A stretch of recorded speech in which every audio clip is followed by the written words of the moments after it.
I want to get rid of the idea of New Year's goals altogether. Goals should be year-round. And the issue with New Year's goals is we set these massive goals that are totally unattainable, not prepared with the tools that we're going to need to accomplish those goals.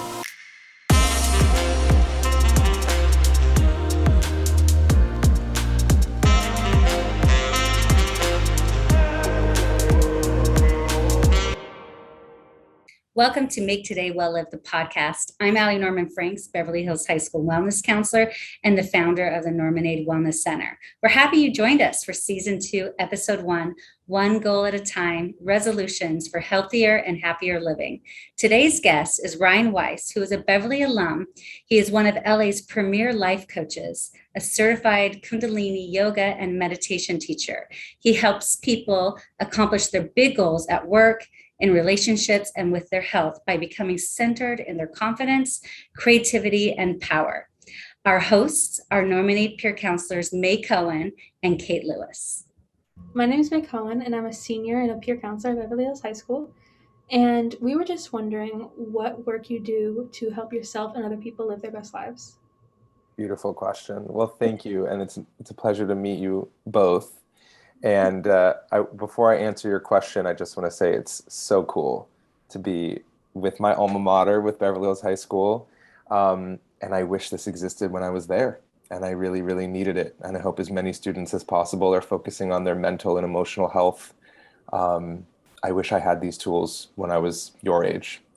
But never too late. So the question as I remember it is, what am I doing in the world to help people? Was that correct? Great. So for the last 13 years, I've been working as a coach. A lot of my work has developed around helping people learn how to take better care of themselves, learn how to slow down, learn how to nurture themselves. A lot of the work that I do is actually trauma-informed. And what that means is we all experience moments in our early life when we weren't being nurtured, when mom and dad had a lot going on, or mom, or dad and them and them. Whoever our primary caretakers were had a lot going on. They had a lot of stress on their plate. They had unhealed trauma of their own, and they weren't able to fully or didn't have the tools to fully attune to our emotional needs. And so at a really young age, we learn not to feel those like icky, uncomfortable, sad, angry, scary emotions that we feel. And so we grew up to become adults who have a lot of emotions that haven't been felt inside of our bodies. We're like these machines that walk around the world with a lot of unprocessed emotions that's stuck here. And so then when we become these young adults and we move into the world as adults, situations arise that trigger us, but really they're triggering a lifetime of unprocessed emotions that are living in our bodies. And so then we have these big depressions and these big anxieties, and we think it's because they broke up with us, or we're facing a financial issue, or our parents are getting divorced, which all those things are really difficult on their own. But add to that the lifetime of unprocessed, unfelt emotions that are living in our body. And then suddenly everything feels so incredibly overwhelming, and we get stuck and we get depressed and we have anxiety issues. So the work that I do with people is to help them learn how to feel that stuff, how to let it be here, how to investigate what's really going on, and how to slow down enough to let our bodies and our psyche go through the natural emotional healing process that we humans are actually built for. The way we live as human beings is super unnatural. It's super unnatural. The amount of work we do, the amount of stress we hold, it's super unnatural.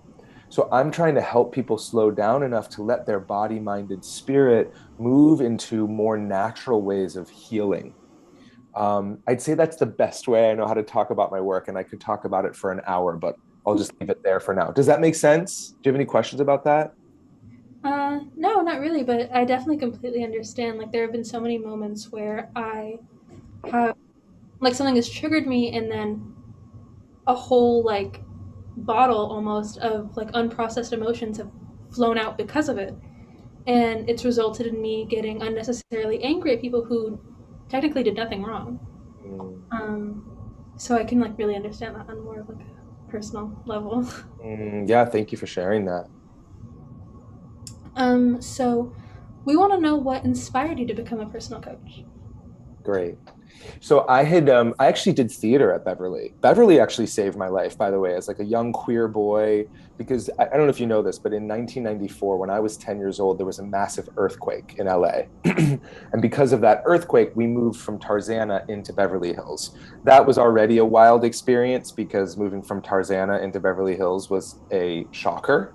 But what it did give us was the arts department at Beverly, which, quite honestly, as a young queer child, I think saved my life. The dance department, the musicals, the theater department, I found like-minded community.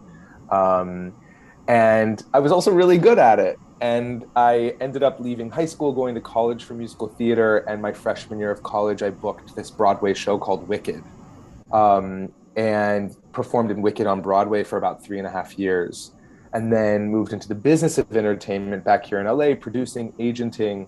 And I got to a point where I was, through all of that, because I was a dancer and an artist, I was really always really connected to my body. I wouldn't have been able to tell you this, but I was really connected to my spirit, or this like inner energy system. Um, and there I am, like working in entertainment, this very kind of left brain kind of workhorse, working 13 hours a day. And I was super unfulfilled and super stressed and not having meaningful relationships. And I felt like I was working on things that were certainly driving economy, but not driving healing. And I didn't like that. I felt like I was a part of a cog of an unhealthy system that was not in service to people. And so I quit the entertainment industry and I went on a journey, and I let myself spend the very little savings that I had at the time. And I just studied. I just was so naturally obsessed with meditation and mindfulness and spirituality and self-care and trauma-informed healing and psychology and neurology and diet and yoga and fitness. And I was just like diving into this whole world. And all along the way, well, little brief background. I was raised Jewish. All my siblings are in the Jewish clergy, so they're rabbis and cantors. And I never really understood the whole God thing when I was growing up. I was kind of like, there's too much suffering in the world. There's no way there's a higher power that's allowing all of this to happen. But what I started learning through my metaphysical or spiritual path was actually that the reason I was experiencing a world where I felt like there wasn't a natural higher power was because I had closed my mind to it. And so I started learning how to just open my mind and ask life, ask nature, that thing that's breathing us, that gives us these bodies, that puts the sun in the sky, that gets the trees to exhale so that we can inhale, that intelligence. It's undeniable. If you look at, you live in a body with billions of cells, like how did that happen? How do the cells of the eyes know how to serve the eyes? How do the cells of the lungs know how to serve the lungs? There's an intelligence at play. Whether you believe it's something spiritual or something scientific, there's certainly an intelligence at play. And so I started learning that it was up to me to kind of say to that, like, what would you have me do? What would you have me do beyond my kind of practical mind? And I was asking that question every single day. And then someone showed up in my life from my past who forced me to start coaching her. And I had a lot of resistance to it because my dad was a doctor and, is this even legal? Can I support somebody with their mental health if I'm not a licensed practitioner? Lots of avoidance, but the signs were like incredibly clear that this is what I was meant to be doing with this person. And her life turned around really significantly in about a 3-month process together that I was just kind of figuring it out as we went along. And her life turned around significantly.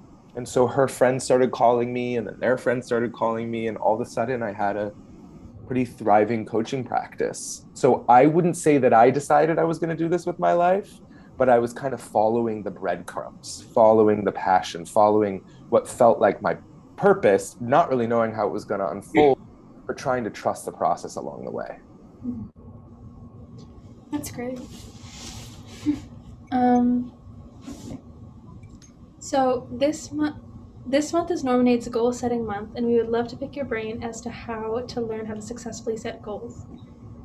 Ooh, can we talk about this for 3 hours? It's a hard one, But if I'm going to answer shortly, make a list of all your goals that you want to achieve, and then pick one. Just pick one.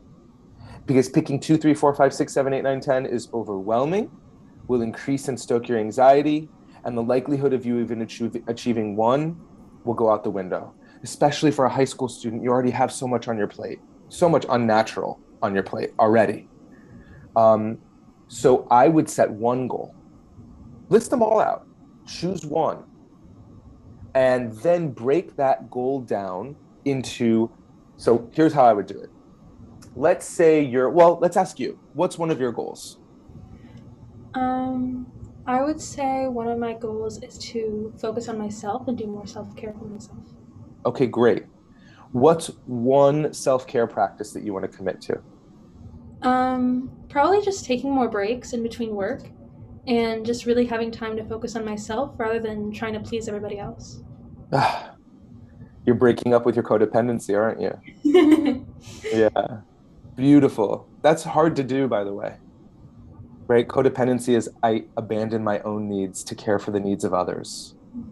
Because that's how I feel safe when I'm taking care of other people. And ultimately what you're saying is I'm going to start putting myself first. And that can feel really selfish. But selfish is a good word. It's a good word to take care of yourself. The world needs more people who are taking care of themselves first. Great. So your goal is to take more breaks and to focus on yourself, to take care of yourself, to slow down, right? Okay. So if that's your goal, if it's a goal that you haven't achieved yet, there must be a reason it's kind of hard to do, right? Yeah. Or many reasons. Mm-hmm. So safe to assume that it might be hard for you to hold yourself accountable to that. Yeah. Okay. Is there one person in your life that you could share that you have this goal with? Probably my mom. Okay. Yeah. And could you ask your mom to help hold you accountable to it? Definitely. Yeah. What could you ask your mom to do to help you hold you accountable to it? Probably to just because I don't even remember for myself to take breaks and to calm down. So it's always nice to hear it from somebody else and to know that if somebody else is telling me, then somehow in my brain it must be justified that it's important. Beautiful. Yeah. And it's just a reminder because you could go 2, 3, 4, 5 days and forget. So to have somebody else there to help you remember, that's really valuable. So maybe what you could do is say, hey, mom, at the end of the day, when we sit down for dinner or whatever, will you remember to ask me, how was slowing down and taking care of yourself today? Every day, mom, ask me every day. That's one thing, is find an accountability partner, share your goal with them, and ask them to check in with you every day about your goal. Now, if you're not following up with your goal and they're following up with you every single day, you do not get to be annoyed with them when they're doing it. Okay. Now, the second thing you can do, technology.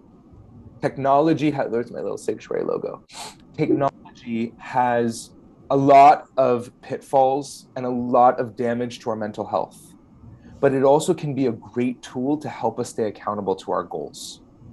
So what I would recommend for you is that you set reminders in your phone every couple of hours to go off every single day that just says, take a break, or take a breath, or slow down. And when that goes off, you decide, am I taking 2 minutes? Am I taking 5 minutes? Am I taking a 20-minute break? Right? And you let this thing remind you, because the likelihood that you're going to get into a lot of busyness and then forget is pretty high, right? Yeah. Now, the last thing I want to say is when you do take a break, how you take that break matters. So taking a break from schoolwork to check social media, fine, but not going to offer any relaxation. In fact, going to offer an increased anxiety. You know this, right?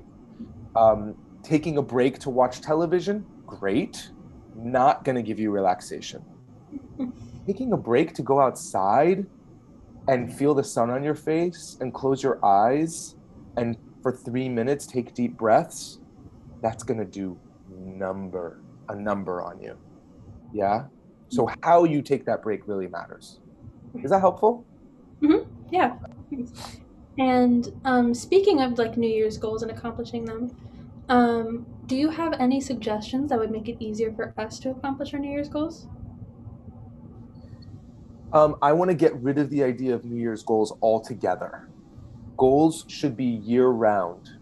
And the issue with New Year's goals is we set these massive goals that are totally unattainable, not prepared with the tools that we're going to need to accomplish those goals.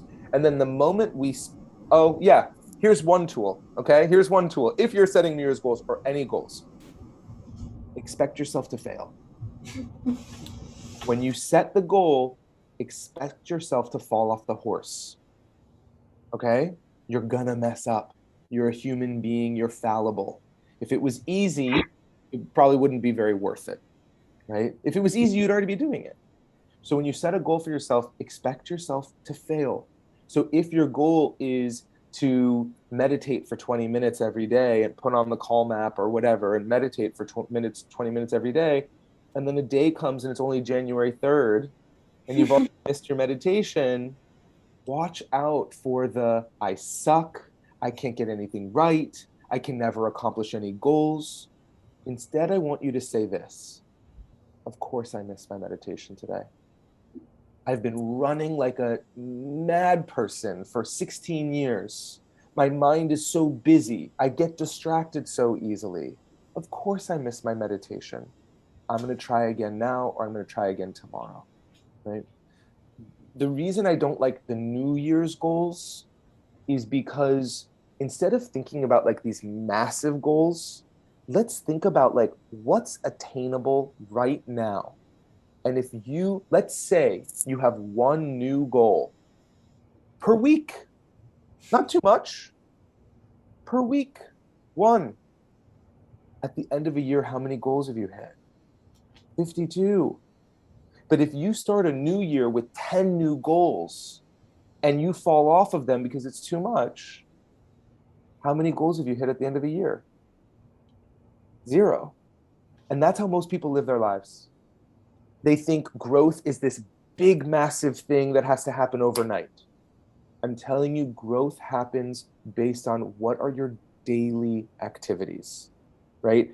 Instead of thinking about how we're going to reach up to achieve our goals, what's actually going to happen is we're going to fall down to wherever our habits live.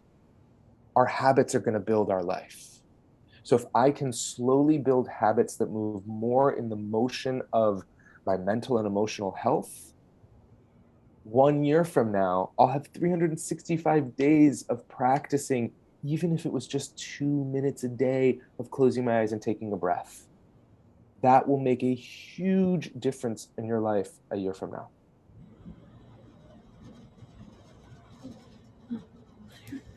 Oh, yeah. Well, those are all of May's questions Yeah. For the part of the podcast. And I think it's amazing your work as a life coach and how you were really following the breadcrumbs, as you said. That's really amazing. And I just want to introduce myself. I'm Kate. I'm also a senior and peer counselor with May. And I think as we move into the next part of this, what do you think you can tell teens when it comes to helping with self-discipline? You're talking about these goals, and I think especially as seniors, we have so much work going on. I mean, it's crazy. And I think it's really hard to discipline ourselves and, sit ourselves down and say, take a break for 5 minutes. So how do you think you can help us teens when it comes to that? Yeah. Discipline. It's a hard word. I think where I'm going to go with this right now is balance. So if you're stressed and anxious and overwhelmed a lot of the time, that stressed and anxious mind has a really low potential in terms of its output, in terms of how much it can focus, in terms of how much it can pay attention, in terms of how much information it can absorb and store, right? So how do we balance? We balance all the fast by slowing down. So I know I've already said this, but maybe it's just worth repeating. If you want to become better and more disciplined, focus as much energy as you can on the art of doing nothing. Learn to sit with yourself.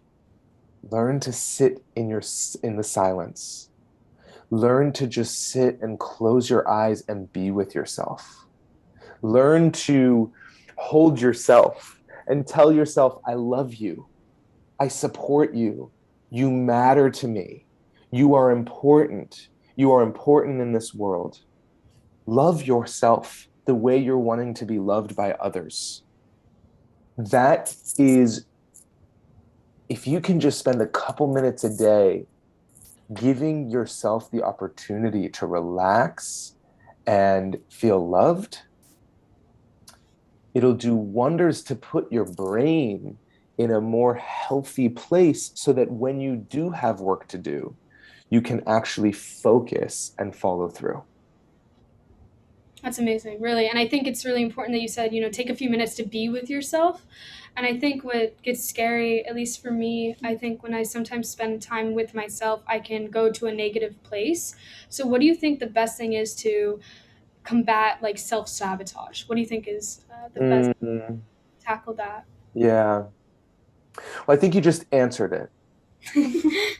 It's learning how to be with yourself, right? Because when we pause and we're not scrolling through our phones or doing work or driving somewhere or talking to a friend, when we pause and we do nothing, all sorts of icky stuff starts to rise up inside of us. And learning how to sit with it, maybe sadness is here.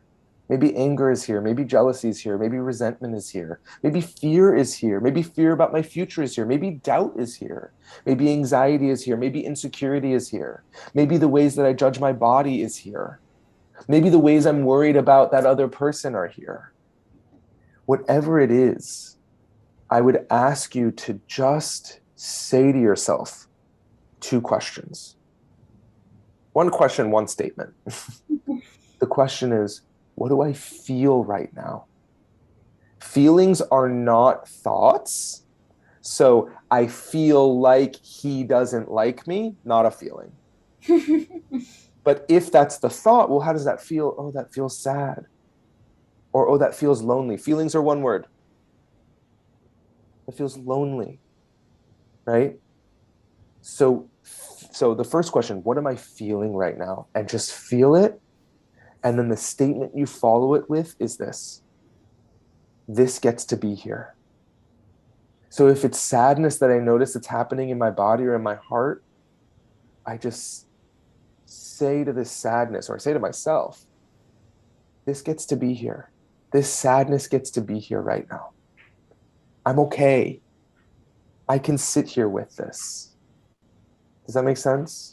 Yeah, 100%. I think it's important to feel those feelings. We always say that, feel the feelings.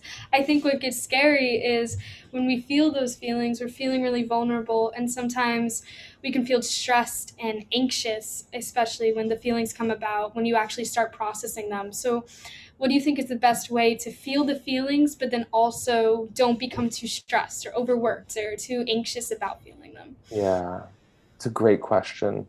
And it's something that would really require more time to dive into full process in. I'll try to encapsulate it for our short time together. We want to differentiate between thoughts and feelings. The thing that stresses us is not the emotion. The thing that stresses us is all the thinking that happens that keeps us from feeling the feeling. So we might think we're feeling angry or anger, but really what's happening is we're listening to the thoughts in our head that are going, I can't believe she did this to me. I can't believe she hasn't called me back. Why didn't she text me back yet? What am I going to say to her? Why is this happening to me? What is going to happen tomorrow? And we're like, I'm angry. It's like, no, you're in all sorts of thoughts and stories about what's happening, which is so natural. But that's the stress. That's the anxiety. It's what's going to happen. What are the thoughts? What does this mean? What does this mean about me? What does this mean about the other? And we're stuck in a story. That's the stress. If I can just drop into, oh, I'm feeling anger right now. Let me just feel this anger right now. this gets to be here. Very different from the thinking. The thoughts are trying to help us to avoid the emotion.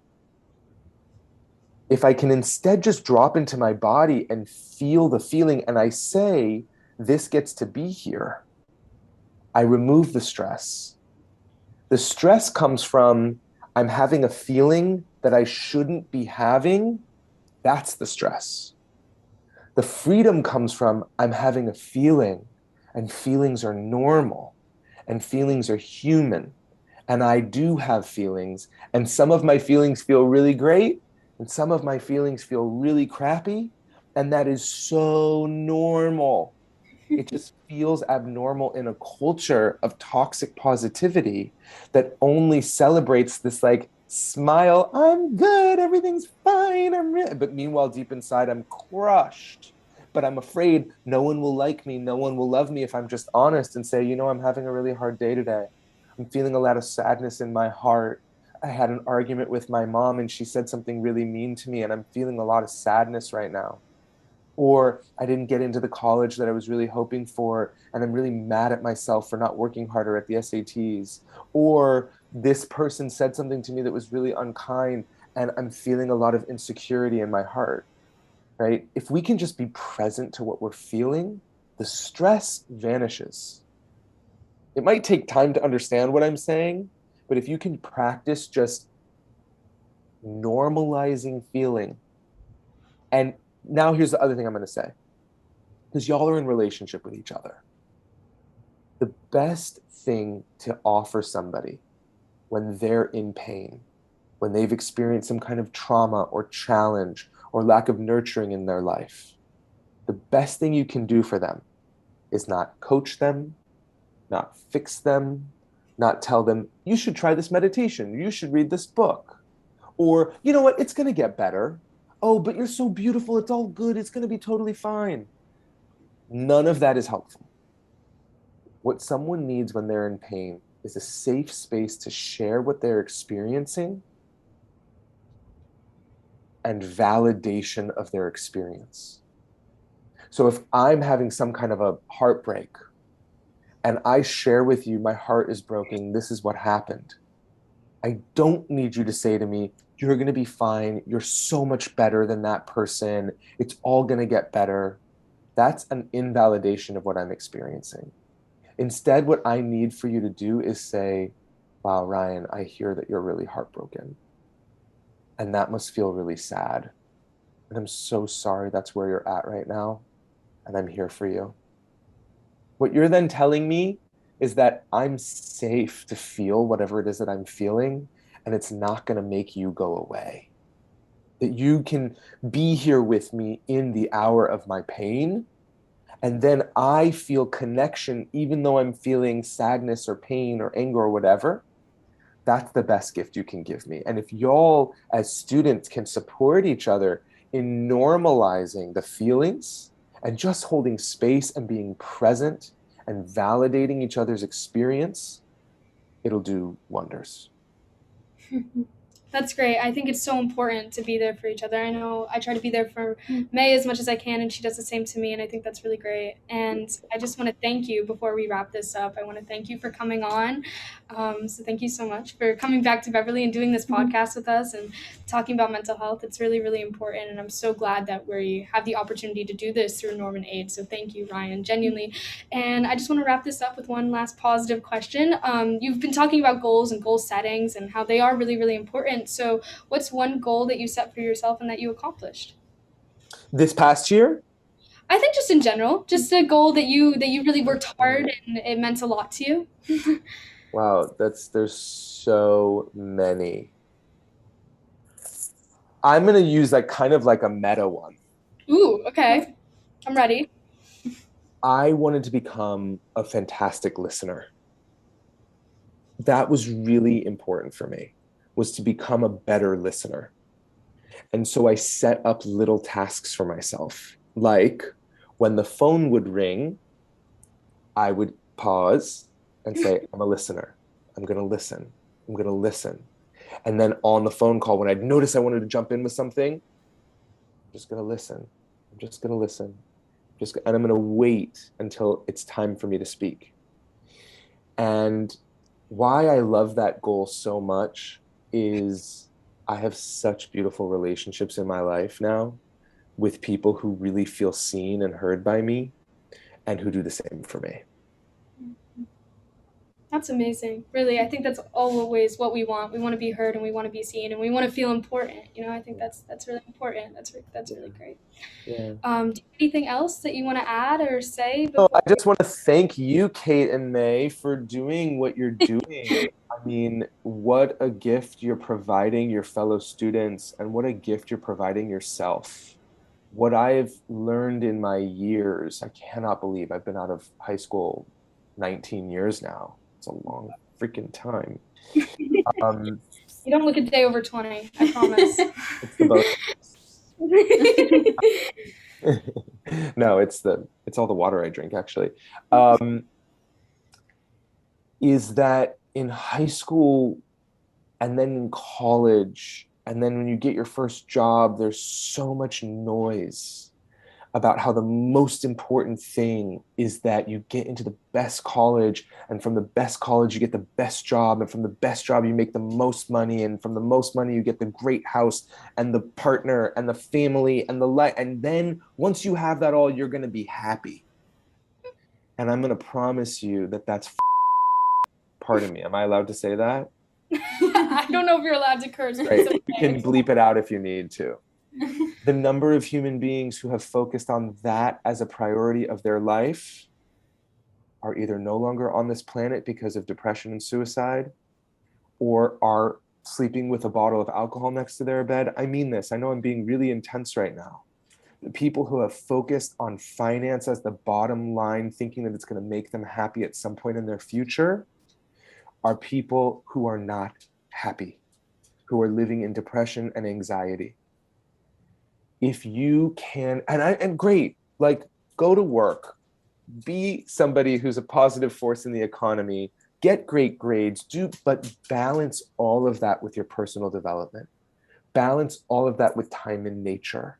Balance all of that with good quality relationships with your family members and your friends. Whether you're interested in it or not, go take a sculpture class, go take a painting class, go take a dance class, go do something creative, do something that feels intentional for your heart, do something that will never make you $1, and focus on developing the path of your own heart. And I promise you, if you do that, you'll be far happier than the billionaires on this planet. And you may become a billionaire as well and feel great about it as well, because your life will be lived on purpose. That's all I want to say.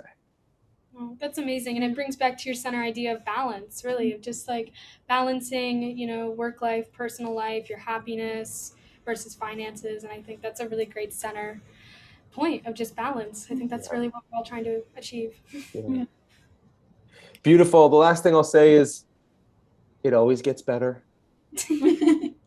Stick through. I mean it. For anybody who's listening to this who's going through a really hard time, whether there's some difficult things or painful things going on at home or with your health, it's hard to see maybe sometimes when you're in high school, but there's a whole world of like-minded people out there, right? So if you feel alone, if you feel like you don't have a community that you connect with, they exist. Maybe you haven't found them yet. But as you move forward in your life, you will find your people, you'll find your tribe. It'll get better. So stick with it, take care of yourself, slow down, remember that you're loved, and that's it.